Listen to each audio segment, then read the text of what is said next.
It's 6 p.m. on Thursday here in Korea. Thanks for tuning in. I'm Hwang Ji-hye. And these are the top stories we're following at this hour. While many Western leaders declined China's invitation to its lavish military parade, Korean President Park Geun-hye sits just 2 seats away from Chinese President Xi Jinping to look over the event. And China boasts its military might to people inside and out of the country in the event. But importantly, President Xi says the army would be cut by 300,000 personnel. Korea's gross national income in the second quarter drops from the previous 3 months, marking the first decline in 4.5 years. China commemorated the 70th anniversary of its victory over Japan in World War II with grand celebrations watched all around the globe. President Park Geun-hye, along with dozens of world leaders, have joined President Xi Jinping for the ceremony, the highlight of which a massive military parade through Beijing's Tiananmen Square. Our Choi You-sun, who's traveling with President Park Geun-hye, sent us this report. Under clear skies, tens of thousands of people gathered at Tiananmen Square to celebrate China's victory in World War II following Japan's surrender 70 years ago. Addressing the crowd, President Xi Jinping paid tribute to the Chinese who fought and defeated Japan's aggressions in the war. He also vowed to cut 300,000 of China's military personnel. Looking over Tiananmen Square, President Park Geun-hye was seated on President Xi's right, 2 seats away and next to Russian President Vladimir Putin. This reflects how much Seoul and Beijing's relations have developed in stark contrast to Beijing's ties with traditional ally Pyongyang. North Korean leader Kim Jong-un did not attend, with his envoy Choi You-sun seated a distance from the Chinese leader.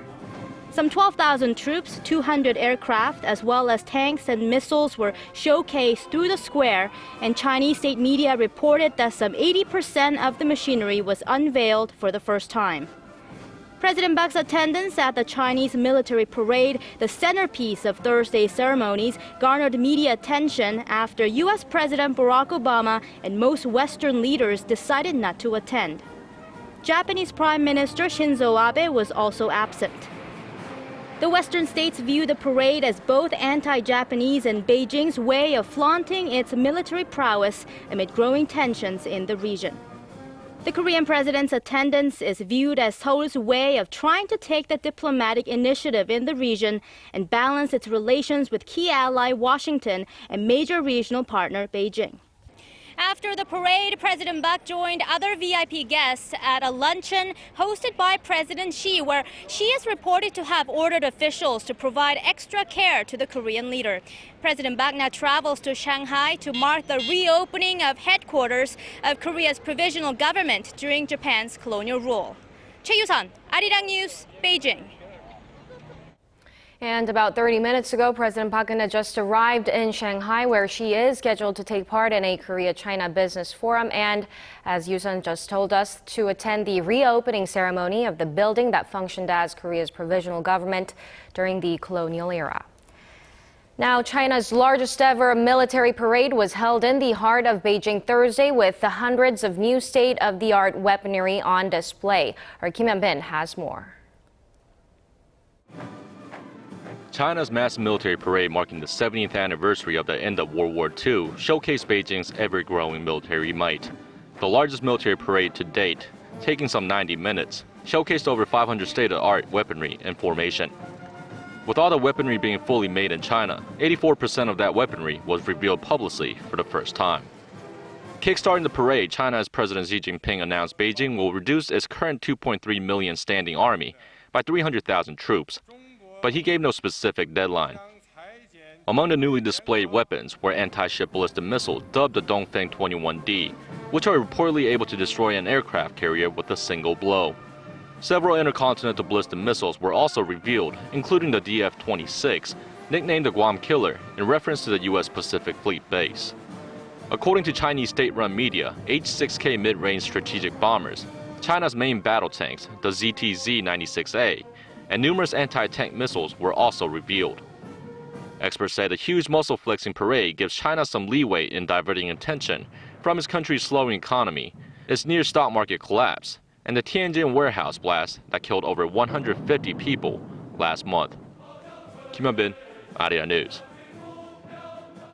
Now, prior to today's parade, the leaders of South Korea and China issued a fresh warning to North Korea at their summit talks in Beijing on Wednesday.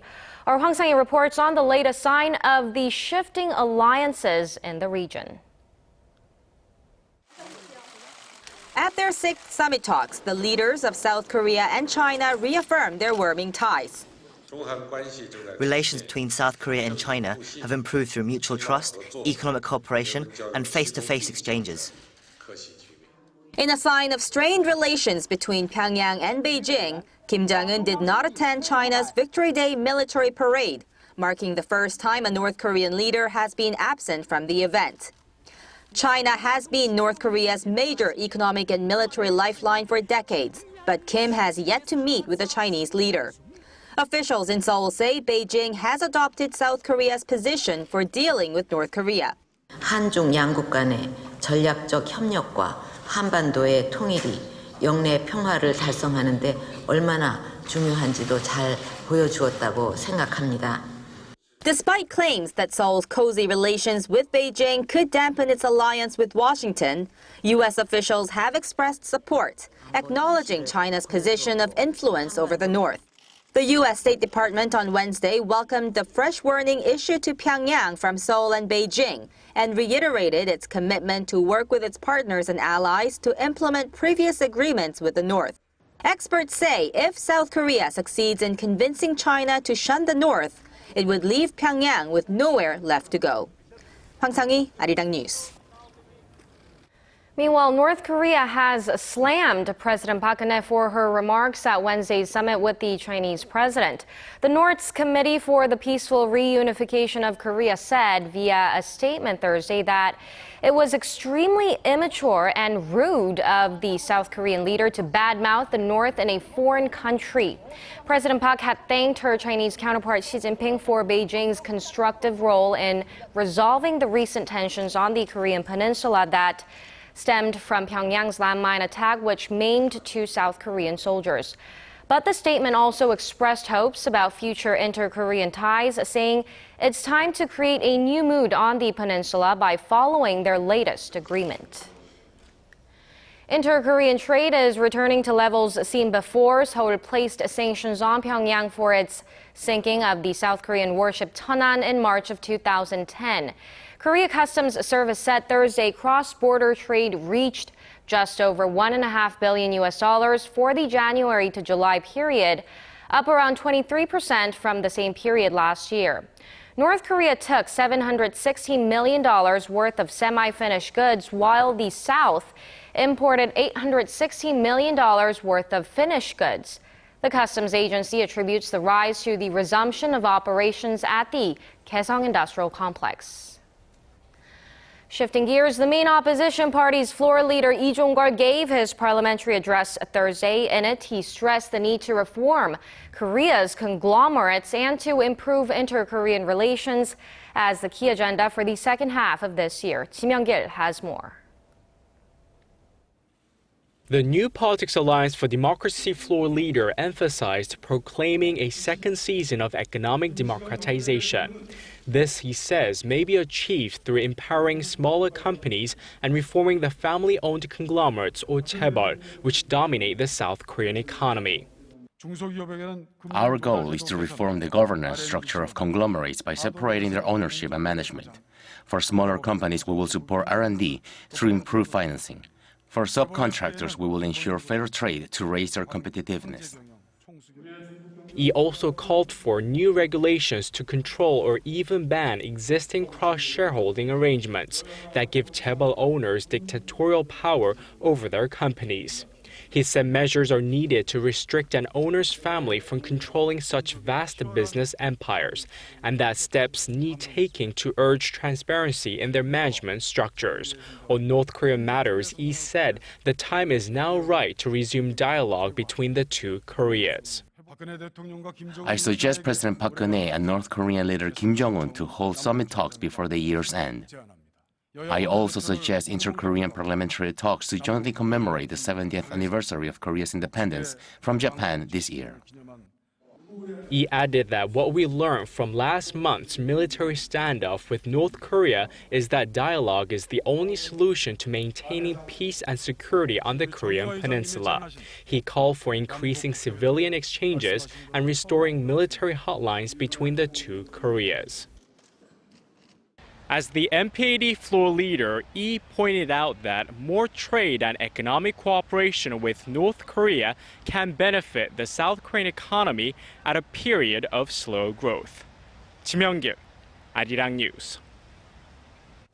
In fact, Korea's economic scorecard for the second quarter is out, and it doesn't look good. GDP growth remains rooted in the 0% range, and gross national income dropped for the first time in more than 4 years.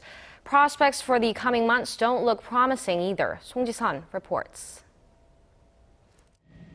Korea's gross national income, a key indicator of purchasing power, has dropped for the first time in 4.5 years. According to the Bank of Korea on Thursday, Korea's real GNI for the April to June period declined 0.1% from the first quarter. The nation's GDP growth over the same period was estimated at 0.3%, as earlier announced, staying in the 0% range for the fifth consecutive quarter. Exports edged up 0.3%, while imports gained a bit more at 0.9%. Central bank officials attribute the fall in GNI to a drop in interest and dividend income earned from residents overseas. That dropped below $1 billion from $5 billion in the first quarter, as most domestic firms received their foreign dividends in the first 3 months of the year. Spending on retail, wholesales, food and beverage products dropped 0.7% due to fears about the MERS outbreak that hit the nation in the second quarter. Domestic consumption fell 0.2%, but government spending rose 0.8%. Despite government efforts to boost domestic sentiment, experts say it's highly unlikely we'll see a rebound in the second half. A prolonged period of low growth is projected due to external factors like the slowing Chinese economy. Song Ji-sun, Arirang News. And China's worse than expected slowdown could lead to a much weaker outlook for global growth. Now this coming from the International Monetary Fund. In a report published for the G20 finance ministers meeting later this week, IMF says China's troubles have pulled prices of raw materials down at the same time, striking global stock markets last month. The IMF expects the Chinese economy to grow 6.8% this year, down from last year's outlook of 7.4%. But some economists expect the Chinese economy to grow less than 6%. The global economic slowdown is weighing heavily on the manufacturing sector. Growth remains lackluster due to the sluggish recovery in advanced economies and a further slowdown in emerging nations. Son Jung-in has more. The Global Manufacturing Purchasing Managers Index produced by JP Morgan and Markit sank to its lowest reading in over 2 years at 50.7. A figure above 50 indicates expansion of manufacturing activity, while a figure below 50 signals contraction. Although global factory activity has expanded for 33 consecutive months, the reading was the lowest since May 2013, when the PMI registered 50.1. Korea was among the nations that contributed to dragging down the global index, recording one of the lowest figures at 47.9. Among 25 countries surveyed for the index, only crisis-hit Greece, China, and countries closely linked with China such as Brazil, Taiwan, and Malaysia posted a lower figure. Experts blame the economic uncertainties in the world's two largest economies. China's factory sector shrank at its fastest pace, with the index dropping to 47.3, the lowest since March 2009. Growth in the U.S. manufacturing sector also slowed to its weakest in almost 2 years in August, with the PMI falling to 53. Director at JP Morgan, David Hensley, said the August survey suggests that the conditions in the global manufacturing sector continue to struggle under global economic uncertainties, with growth staying stubbornly below its long-run trend. Son Jung-in, Arirang News. Korea's foreign exchange reserves fell for a second straight month in August on the strength of the U.S. dollar against some other currencies. The Bank of Korea says the nation's reserves stood at $367.9 billion U.S. dollars at the end of last month, down nearly $3 billion from July. The central bank attributes the slump to a fall in the dollar-denominated value of some non-dollar currencies such as the British pound and the Australian dollar. In August, the pound fell 1.2% against the greenback. The Australian dollar slipped just over 2%.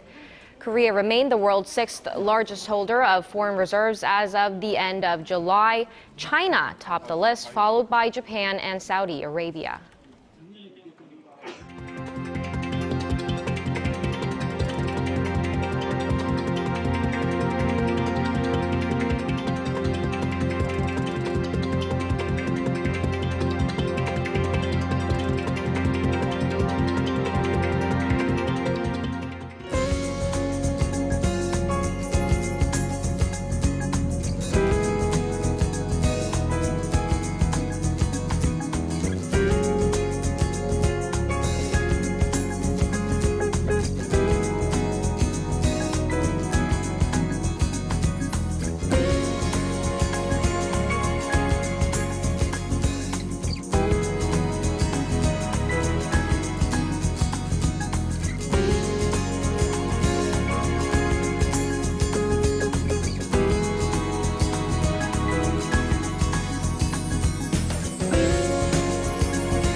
And that brings us to the end of our newscast. More updates coming up at 10 p.m. Korea time, so stay tuned and goodbye for now.